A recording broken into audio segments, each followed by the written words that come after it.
ಯಾವುದೇ ಆಪತ್ತು ಬರಲಿ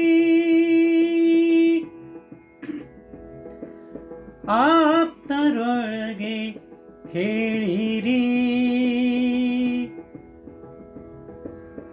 ಆಪ್ತರೊಳಗೆ ಹೇಳಿರಿ ಹೇಳಿರಿ.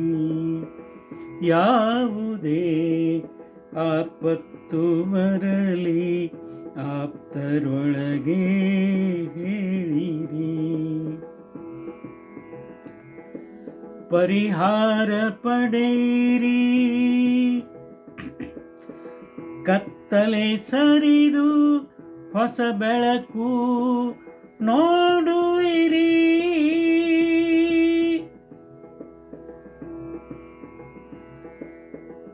ಆತ್ಮವಿಶ್ವಾಸ ಕಳೆದುಕೊಳ್ಳದಿರಿ,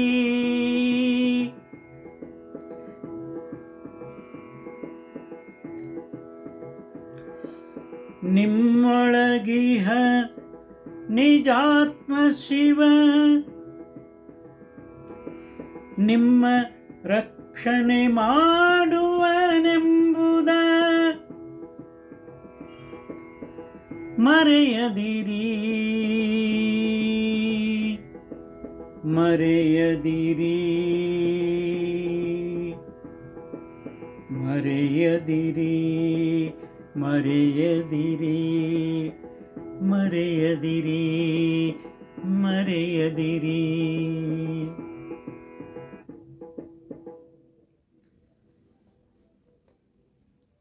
ಇವತ್ತು ಸಣ್ಣ ಸಣ್ಣ ಆಪತ್ತುಗಳು ಬಂದಾಗ ಕೂಡ ಅದರಿಂದ ನೊಂದುಕೊಂಡು ಪ್ರಾಣ ಕಳೆದುಕೊಳ್ಳುವವರ ಒಂದು ಸ್ಥಿತಿಯನ್ನು ನೋಡಿದಾಗ ಮನಸ್ಸು ಭಾಳ ದುರ್ಬಲ ಆಗ್ತಾ ಇರೋದನ್ನು ನಾವು ಕಾಣ್ತೀವಿ. ಆದರೆ ನಮ್ಮ ಮನಸ್ಸು ಸದೃಢ ಆಗಬೇಕಂದ್ರೆ ಎಂಥದೇ ಆಪತ್ತು ಬರಲಿ ಅದು ಜೀವನದಲ್ಲಿ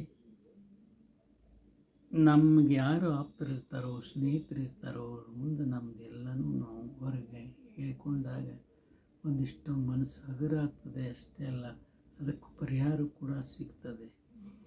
ಆ ಕ್ಷಣಕ್ಕೆ ನಾವು ಯಾವುದೇ ಅಂಥ ಒಂದು ದುರ್ಬಲ ವಿಚಾರಗಳನ್ನ ಹೊರಗೆ ಹಾಕಿ ಸದೃಢವಾದಂಥ ಮನಸ್ಸನ್ನು, ಶಾಂತವಾದ ಮನಸ್ಸನ್ನು ಹೊಂದಿ ಸರಿಯಾದ ಒಂದು ನಿರ್ಧಾರಕ್ಕೆ ಬರಬೇಕು. ಆಗ ಕತ್ತಲೆ ಸರಿತದ, ಹೊಸ ಬೆಳಕು ಅಲ್ಲಿ ಮೂಡ್ತದೆ. ಇಂಥ ಆತ್ಮವಿಶ್ವಾಸವನ್ನು ಎಂದೂ ಕಳೆದುಕೋಬಾರ್ದು.